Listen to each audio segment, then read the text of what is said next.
be mad. So I'm doing the PPE check for this harness here. So what I'm going to do, I'm going to go through it in the order and pretty much check everything's alright on it. And if it's not alright, pretty much that's going to be a fail and you're going to have to bin it. But if it's all good or needs repair, you can kind of work from there. So first of all, the serial number on this is 02035D. So that pretty much means it was manufactured in February of 2003. So all of these like textile and plastic pieces of equipment, they have a 10-year kind of range of expiry. So that pretty much means this went out of date or shouldn't be used anymore in 2013. So kind of from the get-go, that would be a reject, but obviously you're going to go through it and find out all the other bits that are wrong with it. And so firstly, you've got to check the condition of the fixed and moving side pieces. So I'm going to check here is these little straps just here. What these do is these tighten the harness.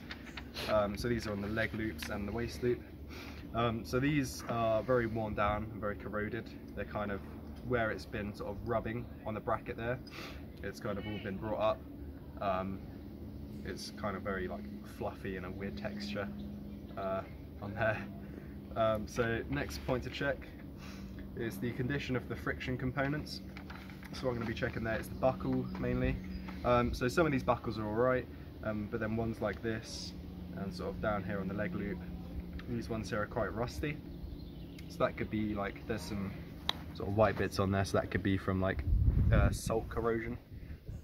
So that's not going to be ideal to use, because when you sort of feel it, that's quite rough. That could end up damaging the sling bits here, which is not ideal. And it's also pretty tough to kind of move it through. There's a couple more points. So the condition of the handle. So for this one, I'm just going to be checking the belay loop here. Again, it's kind of a weird kind of texture, so it probably isn't ideal to use. It's kind of similar to the straps here, kind of like a bit fluffy, a bit weird. So that probably could be repaired. And the next one is the condition of the locking components. So you can incorporate that into the buckles as well, so that would obviously be a reject. All this stuff you probably could repair if you wanted to, just it wouldn't be time effective or financially effective. And then you can check the operational areas, so the effectiveness of the return of the cam. So obviously it's a harness, don't need to do that. Effectiveness of the return spring of the handle, again don't need to do that. The ease of opening, closing, moving side pieces. So we kind of have a look at this one. So again, on some of these buckles it's quite easy to move through, just like that one there. And then on the rusty ones it's quite a lot harder because it's obviously pretty rough. And then finally the operational test on the rope. So I haven't tested this one.